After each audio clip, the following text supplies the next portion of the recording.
নদিয়ার নাকাশিপাড়ায় আরো একটি চাঞ্চল্যকর অভিযোগ, যে ঘটনা ঘটেছে এপিক নম্বর চুরি হয়ে গিয়েছে। এক ভোটারের এপিক নম্বর ব্যবহার অন্যজনের। এসআইআর ফর্ম পাননি অভিযোগকারী সাধন বিশ্বাস। ভুয়ো ভোটার কার্ড ব্যবহার অভিযুক্তের। টাকা দিয়ে ভোটার কার্ড তৈরি কথা স্বীকার করেছেন। চাঞ্চল্যকর দাবি অভিযোগকারী ভোটারের। কথোপকথনের রেকর্ডিংও হয়েছে বলে দাবি সাধনের। অভিযোগকারী দাবি নিয়েই রাজনৈতিক তরজা তুঙ্গে। নদিয়ার ঘটনা, নদিয়ার নাকাশিপাড়ায় এপিক নম্বর চুরি হয়ে গিয়েছে। এক ভোটারের এপিক নম্বর ব্যবহার অন্যজনের। এসআইআর ফর্ম পাননি অভিযোগকারী সাধন বিশ্বাস।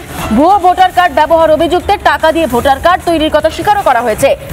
চাঞ্চল্যকর অভিযোগ অভিযোগকারী ভোটারের, এমনটাই দাবি করেছেন। চাঞ্চল্যকর দাবি করেছেন অভিযোগকারী ভোটার। কথোপকথনের সেই রেকর্ডিং রয়েছে বলেও দাবি করেছেন সাধন বিশ্বাস। এসআইআর ফর্ম পাননি তিনি, এমনটাই অভিযোগ করেছেন। অভিযোগকারীর দাবি নিয়ে এই মুহূর্তে রাজনৈতিক তরজা। কি বলছেন এই অভিযোগকারী সাধন বিশ্বাস, শুনুন। যে ভোটার লিস্টটা ওটা ট্রান্সফার হয়ে গেছে বর্ষা প্রাইমারি স্কুলে। এইবার আমি যখন ফর্মটা কালেকশন করতে যাই, তখন বিএলও সাহেব বলে আপনার নামে একজন ফর্মটা নিয়েছে, সেম নাম, বাবার নামটা একটু আলাদা আছে, বয়স সেম, সবকিছু সেম। কিন্তু আমি বুঝতে পারছি না যে আমার ফর্মটা তার কাছে গেল কি করে। আমার এপিক নাম্বার তার epic number same to same. আমি এখন বুঝতে পারছি না যে এপিক নাম্বারটা কি করে এক হয়।